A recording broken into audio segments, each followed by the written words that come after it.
जी आपली विश्वस्त व्यवस्था अधिनियम 1950 आहे, त्यामध्ये ट्रस्टी याची डेफिनेशन फक्त ट्रस्टी म्हणून होते.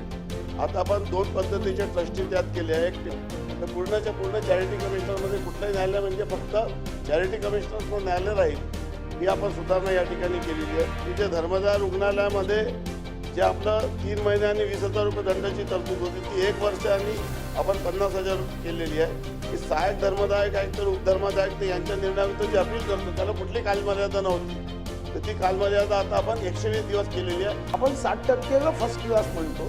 जे फर्स्ट क्लास असणारे विद्यार्थी यांना जास्तीत जास्त शासकीय प्रोत्साहन यावं आणि जे त्याच्यापेक्षा कमी आहे ते आपल्या विधानसभेत येऊ. उद्या न्यायपालिका किंवा तत्सम सेमी न्यायपालिकामध्ये असे 35% वाले नाव कॉपी करून पास होणारे जर तुम्ही नेमले, उद्या सारं राज्य बिघडतं. हे तुम्हाला एटीकेटी वाले, ढक्कल गाडी वाले, नापास होणारे, श्रीमंत मायबापाचे जे कॉपी करून पास होतील, सेंटर ज्याच्या बापाचा आहे तिथं पेपर देणारे, असे पास करून इथं यायचे आहे का? की सुप्रीम कोर्टाचा असा निर्णय असू शकते का की गुणवान आणि धनवान यामध्ये गुणवान मागे जावा आणि धनवान पुढे जावा?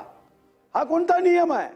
हे कोण सांगताय? त्याचे नातेवाईक वकील आहे का? जरा लिस्ट द्या बरं. जेवढे हे तुम्हाला बनवून देणारे आहे ना कायदे आणि हे, यांचे कोणीतरी नातेवाईक वकिलीच्या परीक्षेत असेल, पर्सेंटेज कमी आहे आणि तुमच्या माध्यमातून हे सर्व काम करून घेत आहेत. तुम्ही उच्च विद्याभूषित असाल आणि आहात असं माझं ठाम मत आहे. तुम्ही वकील आहात, ॲडव्होकेट आहात.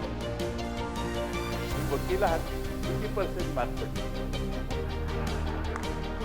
55% वर असाल तर तुम्ही असा कायदा चालू शकत नाही. बरोबर आहे ना? हे आपलं दुःख दुसऱ्यांना होऊ नये म्हणून अध्यक्ष महोदय काही कायद्यात व्यवस्था असेल मग मी बसेल लगेच. 55%च्या खाली असेल तर मी लगेच बसतो. तुमचा अवमान करणं हा उद्देश.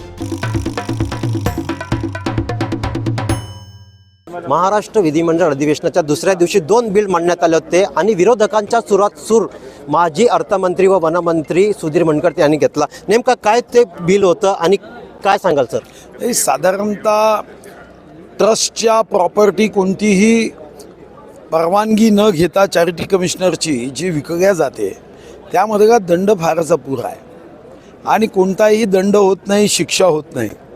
आणि मग आपण 50 कोटीची प्रॉपर्टी मातीमोल भावाने विकायची, स्वतःच्याच नातेवाईकाला विकायची, यावर कडक कायदे केले पाहिजे. तुटपुंजे कायदे असता कामा नये हा माझा आग्रह होता. 50%ची अट होती. आणि दुसरा, जो चॅरिटी कमिशनर कार्यालयाच्या नियुक्तीमध्ये पर्सेंटेजची अट होती 55%ची, ती काढून टाकत होते. म्हणजे उद्या 35%चाही व्यक्ती त्यामध्ये बसू शकेल.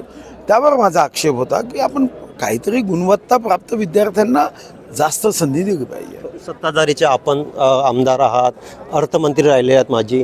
तुम्हाला सत्ताधाऱ्यांकडून काही समज आली होती की त्या बिलावर तुम्ही शांत व्हा? असं कधीच येणार नाही. सत्ताधारी पक्ष म्हणजे जनतेचे प्रश्न मांडू नये असं कधीच सत्ताधारी पक्ष मांडणार नाही. शेवटी विधानसभेत चिंतन झालं पाहिजे, चर्चा झाली पाहिजे. अशी समज कोण कोणाला कशाला देईल?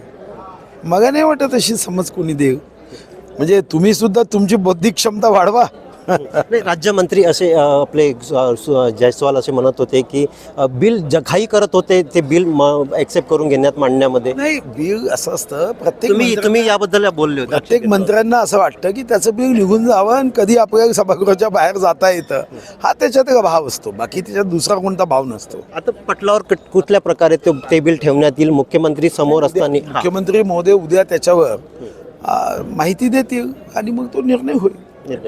एकूणच आपण पाहिलं की सत्ताधारी आमदार असून सुद्धा आणि माजी अर्थमंत्री वनमंत्री स्वतः सुधीर मुनगंटीवार यांनी त्या बिलावर आक्षेप नोंदवला आणि विरोधकांच्या सुरात सूर मिळवत त्यांनी हे बिल नामंजूर करून घेतल्या. आणि उद्या नेमकं काय होते यावर बघणं औचित्याचंच राहील. कॅमेरा पर्सन अजित जोगीसह मी सुदर्शन बागडे, न्यूज नागपूर.